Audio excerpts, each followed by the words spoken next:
President and CEO of Women Impacting Public Policy, and I'm so excited to be joined today by Danielle Finkelstein, CEO and co-founder of Unicorn, Josephine Moran, President and CEO of Ledyard National Bank, Kelly Skalicky, CEO of Stearns Bank NA, and we are going to be talking to you today about boosting investment in women-owned businesses.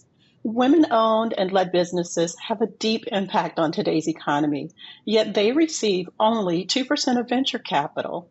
At the same time, women represent only 12% of decision makers across the capital landscape. This panel is going to discuss the strategies for fostering investment in women-owned entrepreneurs and growing the number of women leaders in capital. So there is a chat that's available for you. We're going to monitor that, so feel free to engage with us. We'd love to hear from you as we jump into this topic. I'm going to go ahead and get started, and I'm going to start with you, Danielle. From your perspective, what's the current state of capital markets for women entrepreneurs searching for funding? Well, you just said it in the opener. There is a true reality to that 2%. That is, as a founder, just really quick, I am a founder. I've been doing this for 6 years, and we have felt all of those pressures of what is happening to women as well as minorities. It still is a very traditional field out there. We have spent our first round that we were out to go raise money, and this was 5 years ago. We jokingly call it the summer of unlove. And the reason we say that is we went out and spoke with 100 VCs easily and did not take away $1, which for most people would be extremely discouraging and almost be like, am I doing the right thing? What we can tell you is that both my co-founder and I came from huge corporate jobs prior to this, both executives. And so we thought we had that pedigree to walk in, but what we were middle-aged women, and our product that we do it's period products. And so when you're sitting across the table from a 25-year-old young man, white man, there was no connection to what we were doing. And so there really, truly is this barrier. And there's definitely a drought. You're hearing it, that there is a funding drought. We're experiencing it. And I would say that if you talk to more and more, particularly female founders and minority founders, there is this feeling of there are not enough resources out there for business owners. Well, that's a little bit disappointing, but we're still going to go after it today. Yeah. No, and what I would say, though, real quickly, Angela, is, that was where we were. So that was 5 years ago. And I think what we're so happy about this conversation and, so grateful for WBC to be bringing conversations like this to the forefront because it's a learning moment. So somebody who may be coming into founding a business and really thinking about what that next stage is and how do they actually go about it. Our key learnings, we've got 3 things that I would say I would take away. And number 1 is to find the right network. What happened for us, we weren't with the right people. We weren't talking to the right resources. We weren't going to get money from them. And so really the most important thing is, number 1, find that right network around you and get yourself into the rooms where there are people who are like-minded to what you are doing. We are around women's health. And so finding folks that were interested in impact investing or around women's health, but that had more of those similarities and characteristics. The other is also being creative with your resources. And that's really a big one as well. There I would say is, work with your local SBA, really get to know who they are and understand those resources. They've got a tremendous amount. Look at the grants that are out there. Loans are hard because a lot of it is you have to financially put yourself out there and do a lot of personal guarantees, but there are loans to find. And you got to do a little bit more legwork. And then the other thing around that being creative on the resources is we won with angel investors. Not going to VCs, angel investors was really where we found our sweet spot. But also it's funny, and I love that we're actually on with folks from banks, is one of our amazing resources is actually our bank. They have been phenomenal for us. And so that has been a really big piece. And the last piece of advice that I would definitely say to a lot of founders is being capital efficient. It's a hard thing to do, but it really is, because as long as you can extend that runway and be smarter with your dollars, and really think about how you are utilizing your funds, definitely get somebody who can support you on the financials if you don't understand it as much. I would say those are the three things, just our big learnings and takeaways coming out of that. We are proud to say now that we have raised $3.5 million over our time, but it is, it took a lot of work, a tremendous amount of work, but, really find that network. That's probably the most important thing, is finding that right network around you. And Angela, I would also add from the banking perspective, I think that you said in your opening how to search for the capital markets. Denielle really covered the venture capital, the angel investors. From a banking perspective, and as she mentioned, diversity matters. The diversity and inclusion of your bank. She said talking to the right people. Finding the right bank is essential. And that's going to be driven by your business plan. Mm-hmm. You need to find a bank that fits into your current stage business plan and your future growth plan. And if that bank does not go national and you need to be national, if they don't do startups and you need to be, you're a startup, or you have an affiliate startup, we've all been in bad relationships. That's a bad banking relationship.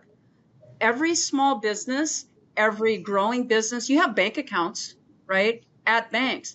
But if those banks are holding your deposits and then are not providing access to financing, you're with the wrong one. So you need, just like Denielle's doing, to find the right investors, right?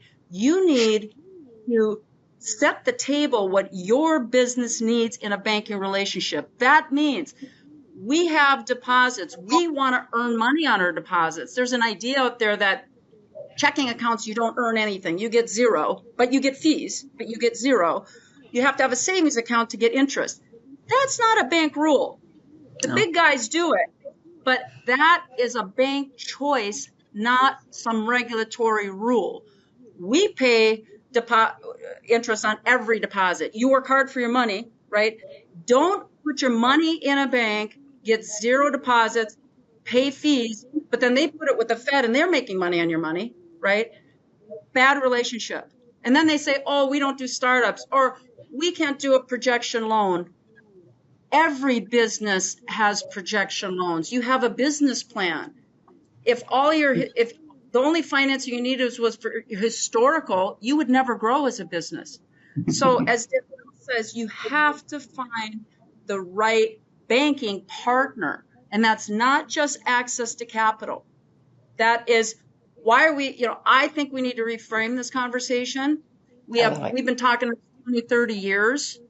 Access to capital is the issue. Well, I guarantee all those businesses have bank accounts somewhere, but they're not getting access to capital. They have the wrong bank, right? So I think that when Denielle says search, that goes for banking relationships. If you lay out your business plan and that bank will not fulfill that, keep looking. Call us, right? Yeah. Because it's really important to have the right banking partner. Yeah. And Kelly, the two of you said things that are just so really important. I think for business owners when they start, you want a bank. You go to the bank that's either close to your office, or you might have known the banker, not truly understanding that might not constitute a relationship. So thank you for sharing that vital information about making sure that you're being as choosy as a bank would be with you. And Denielle, I mean, just what a turnaround from having gone and met with the wrong folks to finding the tribe that really works for you. Yeah, well, and I echo Kelly on this in a huge way. Everything is. There are so many different components of your partners that you're going to be doing business with, and banking is a critical one. So I completely agree with Kelly. Finding that right partner, I will tell you, we bank with JP Morgan Chase. We did it because that's where we personally banked. What I can tell you, it has actually been one of the best things for us. They have opened doors that we never would have ever anticipated. Here we are, a small women-owned business. We got invited to a small cocktail party with Jamie Dimon and got to talk to him personally. And it actually then allowed for us to get our period products in all of the branches in JP Morgan Chase because of that interaction. And I won't say that's the only thing that has come from it. There have been other. They make introductions for you. They're thinking through other things in your business. They're asking you questions. And Kelly, I could not agree more. It is finding those right partners. Your bankers are extremely important. Your legal team is important. Your accountant is important. Like, those three things are very important as you're building your business. But the bank it's your day one. As soon as you know that you're going to do this, you got to set up a bank. So it is doing a little bit of research there. So I appreciate, Kelly's energy and passionate. This is what she loves to do, and this is what she's doing every day. And so I think it is a critical piece to building your business. Good. Absolutely. Josephine, I'm going to ask you to weigh in on this particular question and tell us what's the most fruitful source of capital for women today, and how has that changed in recent years? First of all, what I want to say is I agree completely. You have to, depending on your business model and your business, you have to be with a bank that you feel comfortable with, but also a bank that cares about you and wants you to grow as a business. I can speak for our community here that we serve, that it's vital to the community that we get involved, and we make sure that we are taking care of our local businesses. So, first of all, I think that in terms of, barriers and things like that, there's a lot of barriers that women are facing. So, you have the gender bias, you have the lack of networks. I think that's very, very real. There could be lack of collateral, and sometimes investors are focusing on short-term returns. And that could really disadvantage some women-led businesses because they may need more time to, grow to scale. And then there's some other barriers, like limited collateral, things like that. So some of the ways to address that, and some of the things that we've been doing as a bank is, mentorship and networking is very, very important. Denielle mentioned that. Looking for the right opportunities. Looking at alternative funding sources for sure. There are banks that will offer you when they're partnering with other nonprofit partners. You don't have to put up that personal guarantee. There are ways around it. Policy changes is always something that's top of mind. And I know as CEOs, we're in Washington all the time working on policy changes. And then education and training, it's absolutely critical for women business owners, especially to make sure that they're educated regarding what options do they have. That's really, really important. So, as a community bank that is 50% of our executive team are women, 50% of our board are women. We're very focused on DEI and making sure that in New Hampshire, especially in Vermont, the statistics are staggering. So we know that supporting our women business owners locally is very, very important and vital to the community. So, one of the things that we've done, I'll just mention, is we have created a program called Women with Purpose. It's igniting growth and connections. And what this does is it's an initiative that brings local business owners and businesswomen together. And we share advice, we share ideas, we share knowledge, but we also provide connections and networking connections and resource connections. And we ourselves are a resource to support our women business owners. We give them advice. We make sure that they're gaining the expertise necessary. We make sure that they have the knowledge and tools that they need to survive. And we also help them establish and develop a strong network of women business owners as well as resources. So, for example, in April, we hosted a session that was entitled Creating Opportunity for Your Business, Accessing Capital, and we partnered with the SBA in that session to provide strategies and insights on funding to grow their businesses. The discussion was fabulous. The turnout was great. We had tremendous follow-up after the session. So the forums are not only providing relevant information and resources, but we're also providing opportunity for networking and also establishing vital relationships. So we provide access and connections to some critical organizations that actually Denielle spoke about as well. But we also have lending programs that are based specifically to support those women business owners and those that are growing. Yeah. So I think that, like you said, it's important to look for that, especially in your local community. So, Angela, one of the things we were going to talk about, and I think Josephine brought it up there, is women in decision-making roles in your in your banking partner or your investor group. So we also we start at the top. So we're majority women owned. Number one, we're over 75% women owned. $3.3 billion bank. We've got 500 employees. We do business nationwide. We have 35,000 customers nationwide, from solopreneurs to mom and pops to big developers. We'll do, a $10,000 loan or line of credit up to a $50 million housing project.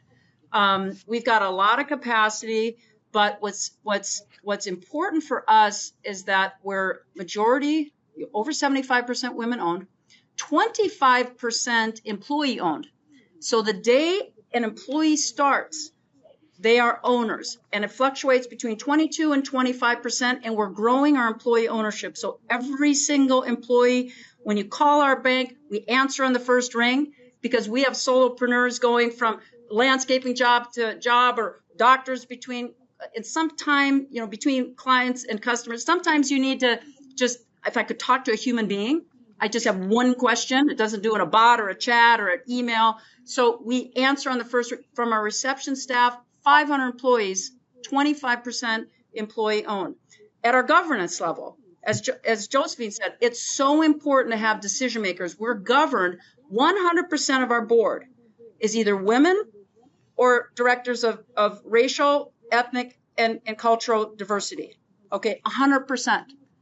So we are 86% women on our governance board and 57% directors of racial, ethnic, and cultural diversity. Okay, that matters. Our management team is 65% women. Okay, management, decision makers. And that reflects our staff, which if you look at banking and education and healthcare, you generally have your staff-wide population. We're about 62% women. But our leadership decision makers are women. It matters. It matters because of what Denielle was talking about. Do they understand your small business journey? Do they understand your product?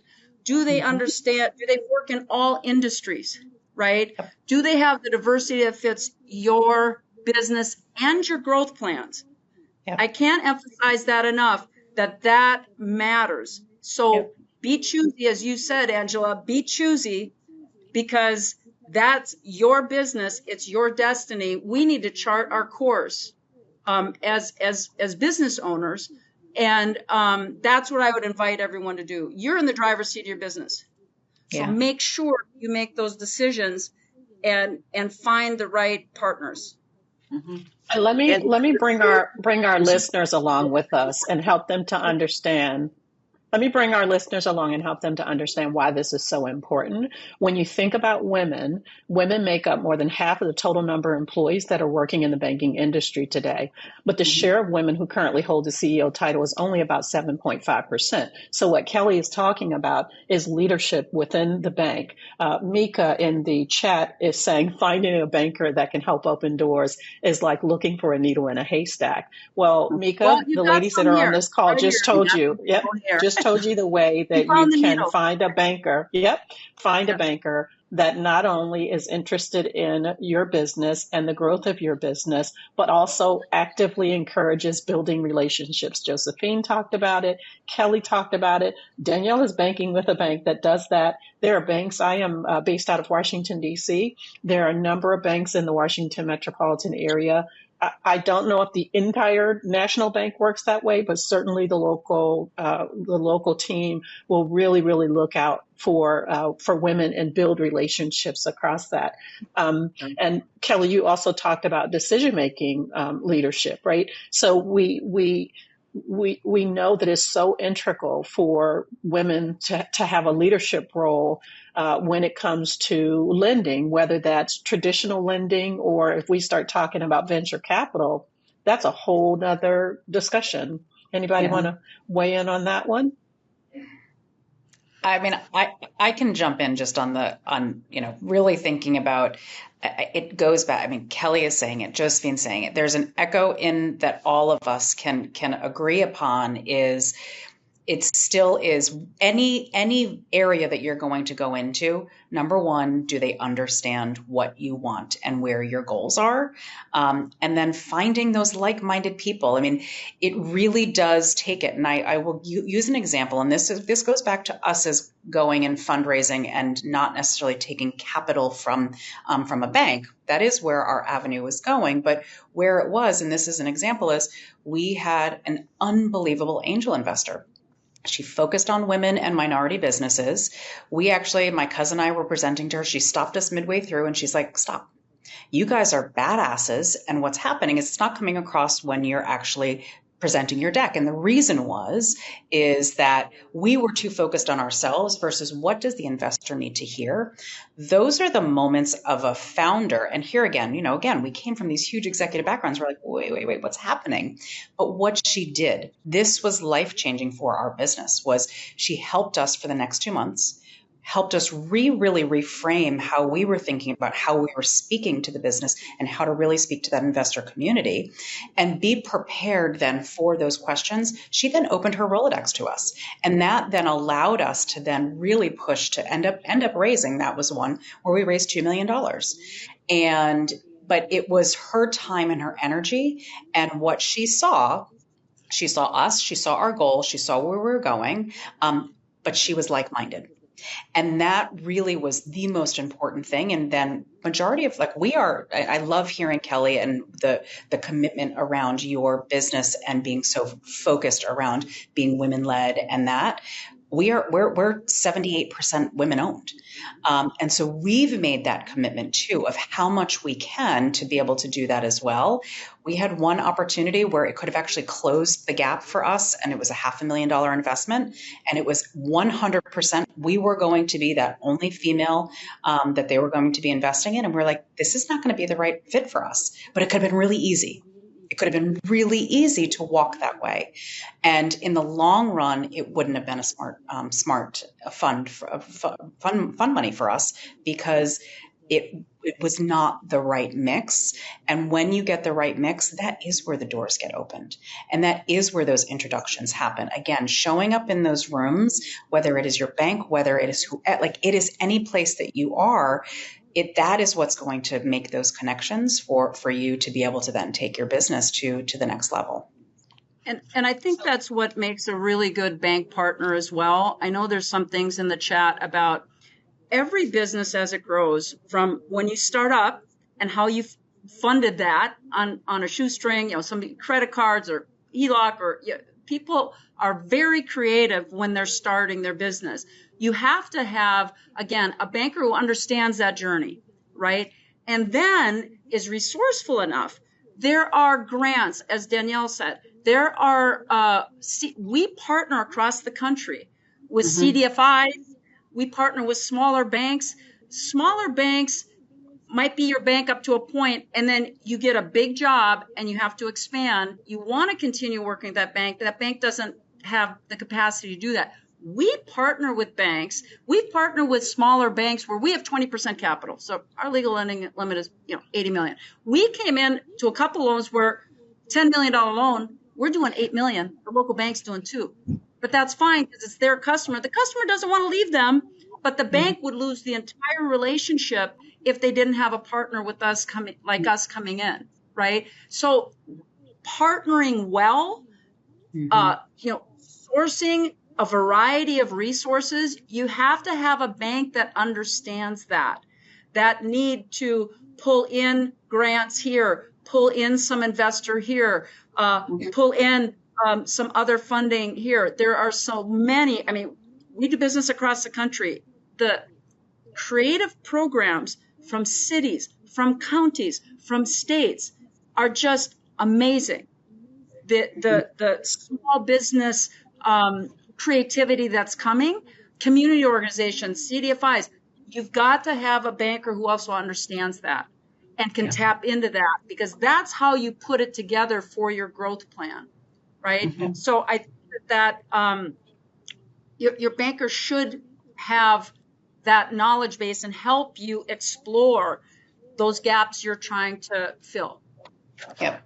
We like to say that we're small but mighty, and just to Kelly's point, we actually going back to understanding, knowing the local community, knowing your business partners, having connections, knowing where to focus there.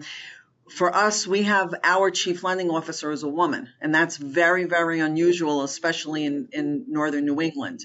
So, and women like to deal with women, and quite frankly, it's really good business. It makes sense to help women business owners. They're the biggest growing entrepreneurs, anywhere, more than 50% here in the Upper Valley, New Hampshire, Vermont. So we know that it's really smart and really good business to make sure that we're helping them and we're supporting them. And if you get the right partner, they're going to say, you know what, I may not be able to help you with this, but here's how I can help you. And let me pull in my other resources. And maybe I can't do that $20 million loan, but I can do half of it, and I'm going to get someone to help you with the rest.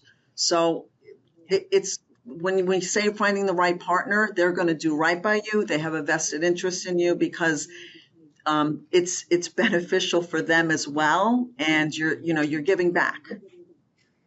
And so one of the takeaways that I'm hearing from you all is it's a continuum, right? At some point, as a woman business owner, Denielle, you might need some angel investment funds. And at some point, Kelly, you might need to start with Josephine, start with your community bank. And if the community bank doesn't have the lending limit, then that banker might have a relationship with a larger national bank that can put together the kind of funding that you need for your business. And so important for you to find the right tribe, right? If you're bumping your head and you got bruises on your forehead because you're bumping up against the wrong folks, go look for a new tribe to hang out with, but truly be able to articulate your business plan, because that's what a banker is going to want to hear. And then you get to do some listening to see whether or not they are hearing what it is that you're saying. One of the guests that wrote in the chat said, being seen and hearing people, being seen by people who are like-minded, and really listening is such an important part of this whole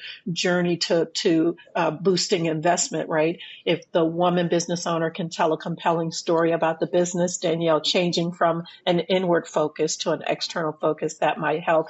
You guys are just like sharing some really good nuggets here with the participants that have joined us today.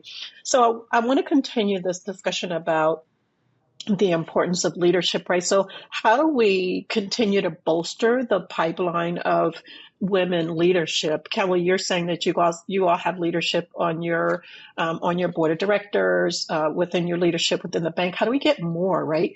Because I think more often than not, what folks run into are male VCs, right? WIPP has worked for a number of years. We make policy recommendations to Congress, and we for years have been saying, how do we invest in women lenders, right? How do we create more females? Because when they hear a story from a business that's focused on period products, we want them to be able to take that to heart and be able to align themselves with that story. So how do we bolster or continue to bolster that pipeline of to ensure that women are reaching those roles and those offices?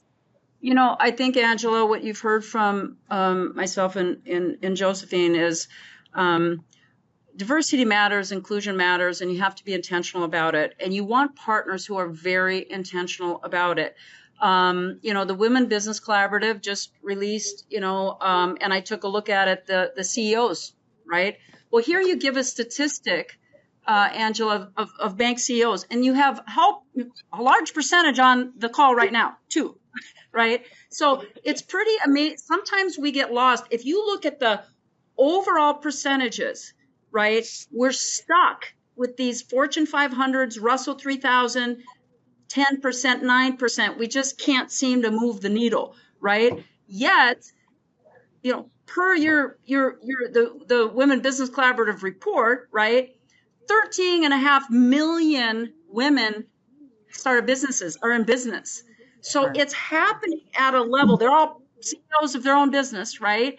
It's happening at a level below this corporate sort of, ceiling we have. So we have to continue to support the women entrepreneurs charting their own course, being the present CEO of their own company. They are going to then be creating that board, that ecosystem and demanding people understand them, right?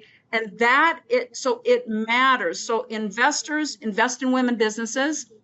When you're forming your boards, you're forming your bank partnership, right? Diversity matters. Is it at the top? Is it the decision makers? Because you need to, again, have the right banking partner, the right, business partners in your ecosystem that are going to be able to understand and take that journey with you. So I think that the data is there, but I think how we do it is we continue to support women business owners and women entrepreneurs, right? Because they are charting their own course. So then the business owners and the women entrepreneurs need to be demanding that, right? You need to be demanding that the people who are lending to you have that. Right. Our boards, our direction, our businesses, we can advocate for more. But that top line number, those Fortune 500s, the Russell 3000, they're going to do what they're going to do, and it's hard to break that. As Denielle's saying, meeting with somebody that you would be meeting with myself or Josephine or, women decision makers, or, that is the culture of the organization. That matters. Yeah. That really matters. Makes a Ladies, difference. believe it or not, we're down to our last 8 minutes in this panel. This has been such a wonderful discussion. You all have shared so much valuable information. I hope that the participants have been taking notes. I'm going to ask a closing question and ask you guys to hold to 2 minutes each, no longer than 2 minutes. So what is your call to action for both the investors and the women-owned businesses about how we can increase capital for women-owned businesses? I know we talked about a little bit, but give us some wrap-up call to action for each of us. I'm going to start with you, Kelly, and then I'll rotate around.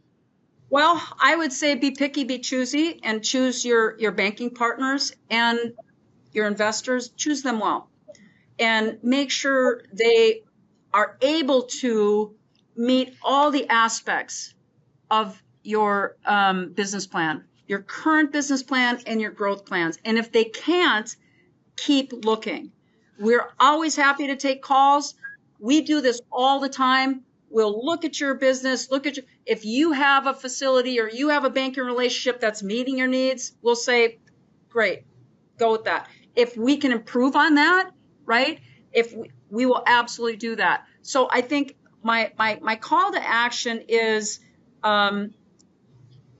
you put your requirements of what you need in a banking partner. And that means making money on your money and demanding your deposit, your banking services, your merchant services, your fee structure is acceptable to you. You don't need to settle.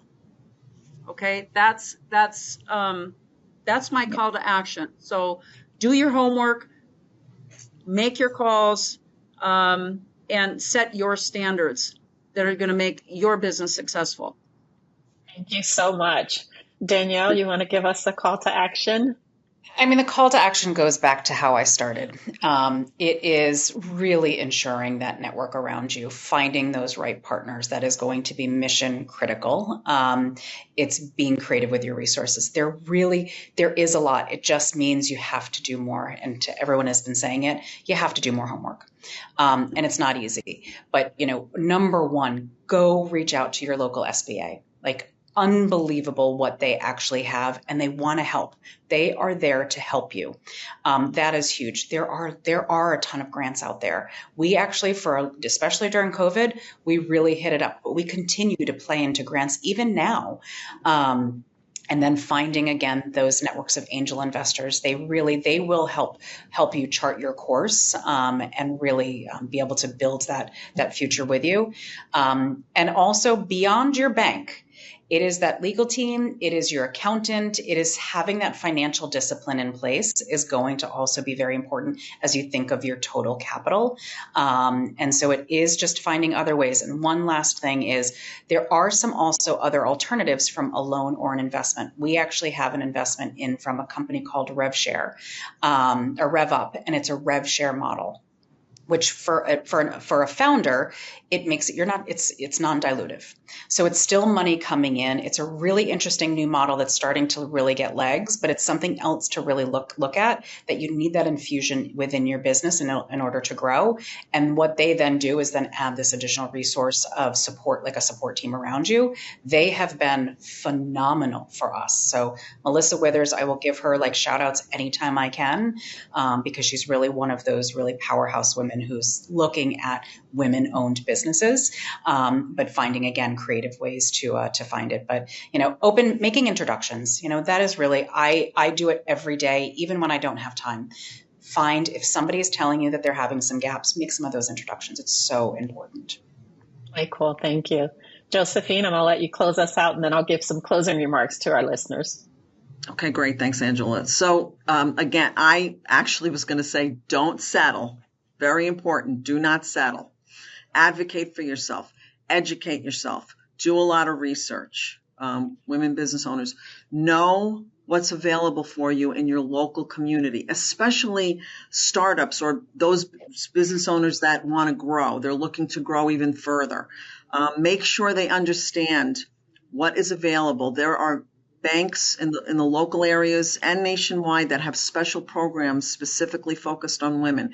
There's a little over 350 banks that are run by women that have vested interest in women business owners and want them to do well. So make sure you're seeking mentorship and networking. Make sure that your partner can provide those connections to you. Make sure you're developing a strong business plan, that you have that strong business plan to present.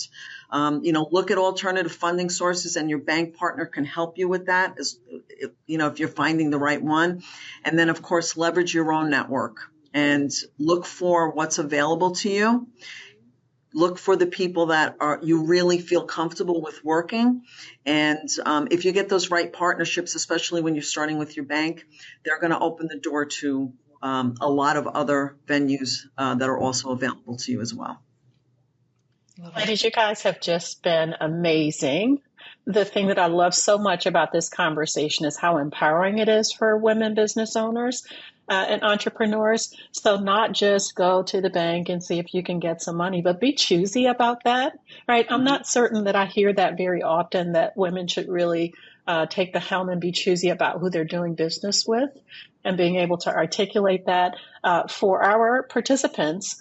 If you don't have a current banking relationship, here's some folks you need to be talking to. So make sure that you follow up. I'm certain that you can find them in a Google search if you don't have their direct contact information.